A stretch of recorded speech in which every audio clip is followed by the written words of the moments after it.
the Philosopher's Stone also produces the elixir of life. Are you kidding me? The key to immortality has been in this book the whole time. It looks like Snape might be threatening Quirrell. He is. He straight up said, "You don't want me as your enemy."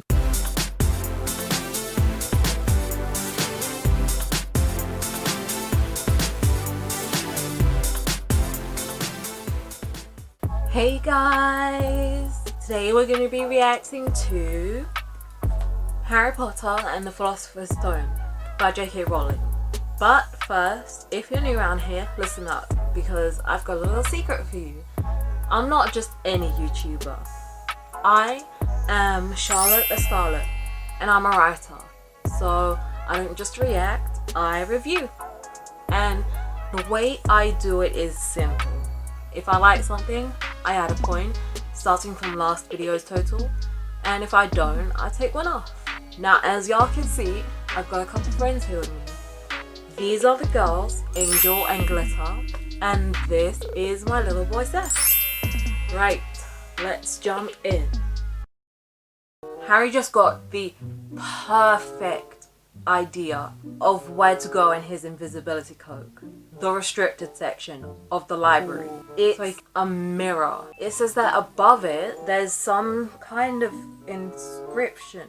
It don't make any sense though. It says Eresit stra eru oit ub kafru oit on wasi.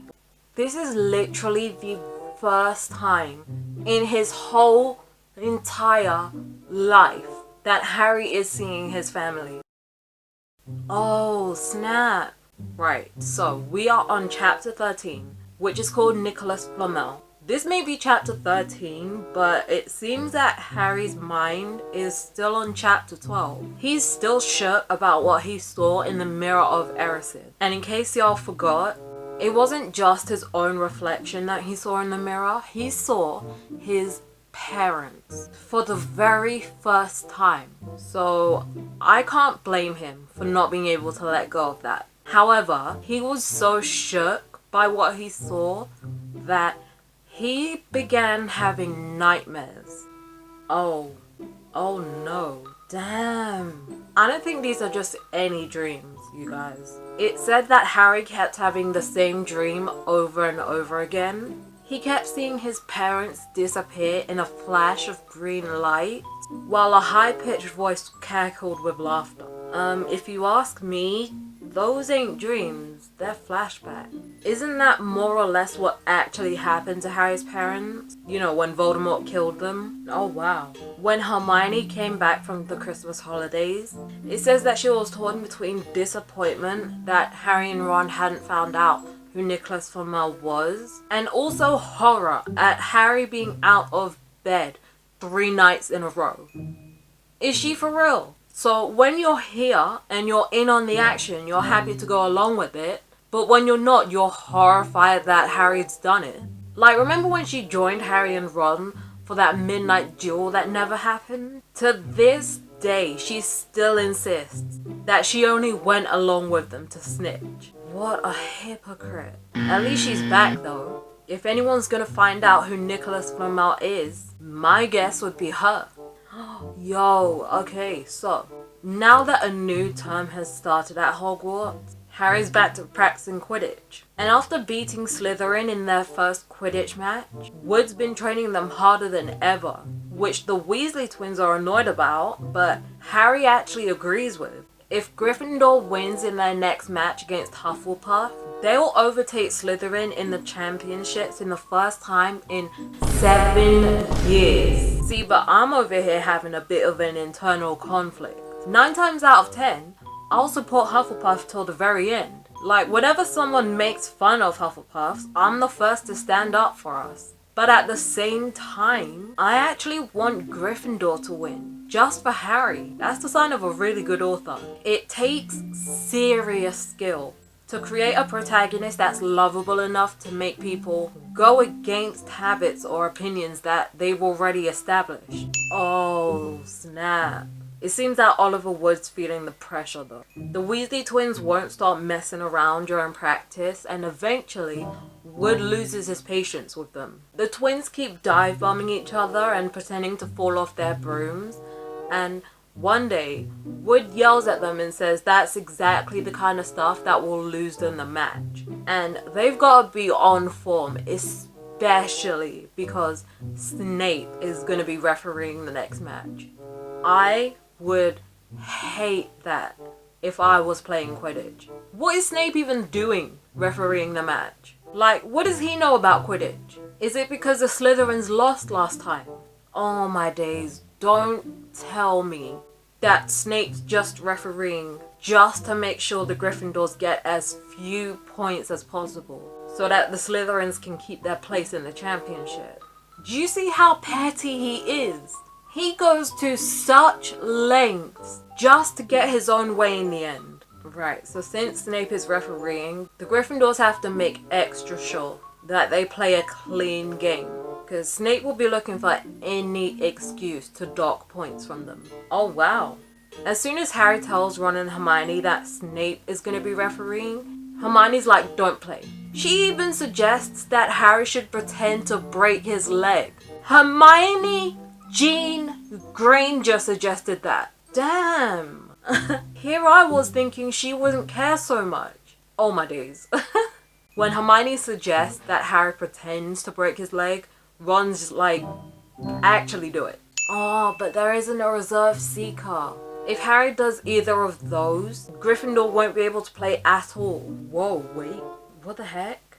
Just when Harry, Ron and Hermione are talking about the match, Neville comes back into the common room with his legs stuck together. Oh, Hermione's the only one who doesn't laugh at him. She also performs the counter curse. Man, oh my days. Oh, of course it was Malfoy who cursed him. Oh. Not only did Malfoy put the leg locker curse on Neville, but then he teased him about how he's not brave enough to be in Gryffindor. Thanks to that, Neville's on the verge of tears. Ron and Hermione try and convince him to tell Professor McGonagall, but he refuses. He's afraid that will just make him a bigger target for Malfoy. I agree with them though. Like, he should stand out to Malfoy. Anyway, so to try and cheer him up, Harry gives Neville a chocolate frog, but Neville lets Harry keep the card that comes with it. And then after that, he goes up to bed. Yo!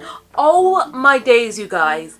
Guess what it says on the card? It's a card of Dumbledore, and it says that Professor Dumbledore is particularly famous for his defeat of the Dark Wizard Grindelwald in 1945, for the discovery of the 12 uses of dragon's blood, and for his work on alchemy with his partner Nicholas Flamel. Harry knew he'd seen his name somewhere before. Who the heck is setting off fireworks? Sorry for that, guys. When Harry shows Ron and Hermione the card, Hermione dashes up to her room and brings down an enormous book. Oh, damn. Guess what the book said, you guys. Hermione begins flicking through the pages, and eventually she reaches a page that says, Nicholas Flamel is the only known maker of the Philosopher's Stone. Harry and Ron just look blankly back at her. Ooh.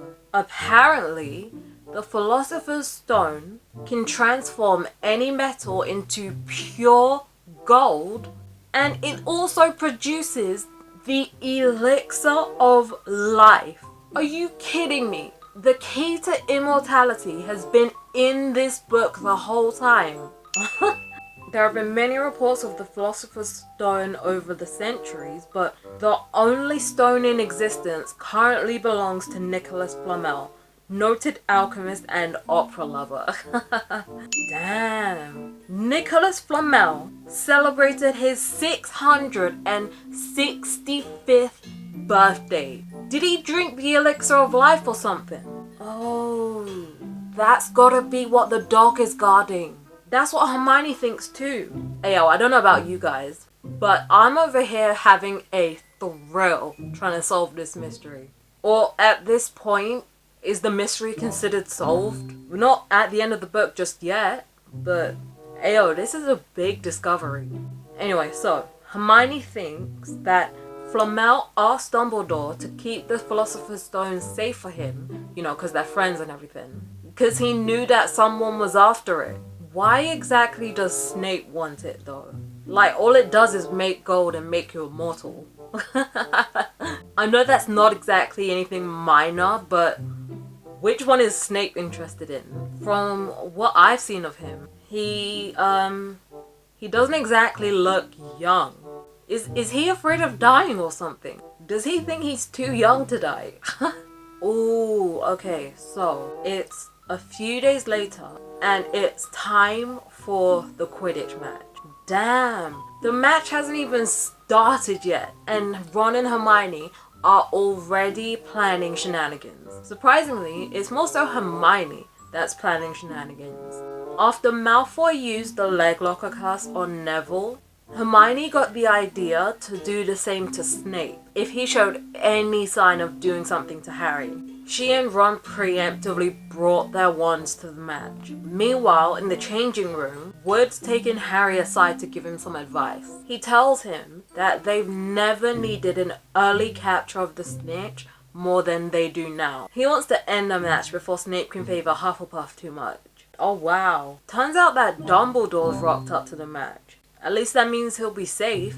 Ain't no way Snape will try and do something to him if Dumbledore's watching. Oh my god. Imagine Snape commentating though. Oh no, he wouldn't be. That'll be Lee Jordan or something. I was fully about to do an impression.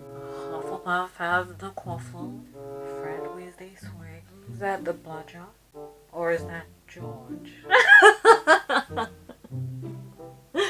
Ayo, I had way too much fun doing those. I spent way longer than I should have on that. Anyway. Oh, come on. Just as the match starts, Malfoy, Crabbe, and Goyle take the seats behind Ron and Hermione. Oh my days. Snape is already up to his bull. He gives Hufflepuff a penalty just because George hit a bludger in his direction. Are you kidding me? This is coming from a Hufflepuff.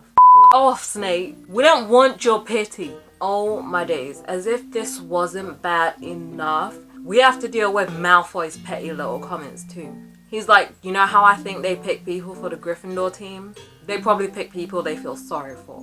He's still salty that Harry was so skilled at Quidditch that he got let on the team despite the fact that first years aren't allowed. Oh no, I hate to admit it, but Malfoy's one-line game is kinda solid. Since he decided that the Gryffindor Quidditch team is just made up of people that they feel sorry for, he tells Neville he should be on the team. Then he's like, if brains were gold, you'd be poorer than the Weasleys. That was such a good roast. I'm sorry, Neville. Oh, wait, what? Oh my days. Yo, I think Harry just found the snitch. He got it! Damn!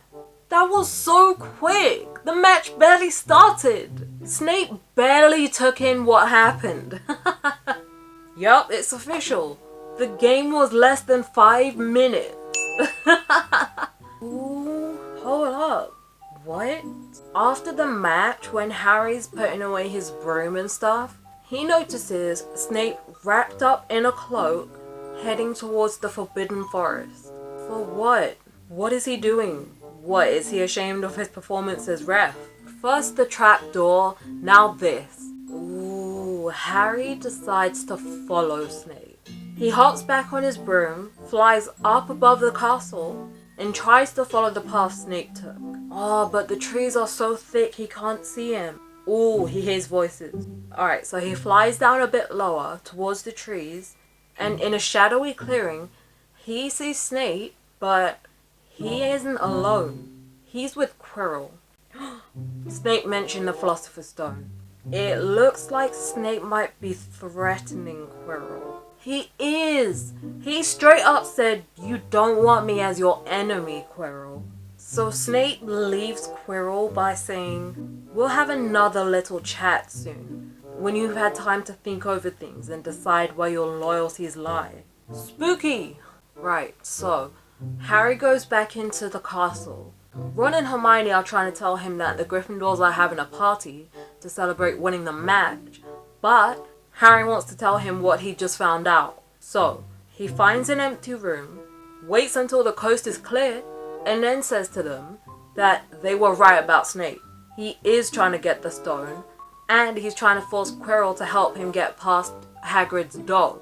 And then he tells him that Snape mentioned something about Quirrell's hocus pocus, and he thinks that means that there might be some other stuff guarding the stone. And so naturally, Ron and Hermione are shook, and they reckon that if the stone is only safe as long as Quirrell stands up to Snape, it'll be gone by next Tuesday. Anyway, that's where the chapter ends, and so that is where I'm gonna leave it for today. A lot went down in this episode. I loved it. I hope you guys did too. If you did, make sure to give that like button a little kiss and subscribe to become a Starlet. Don't forget to follow me on Snapchat, Twitter, Instagram, and Tumblr.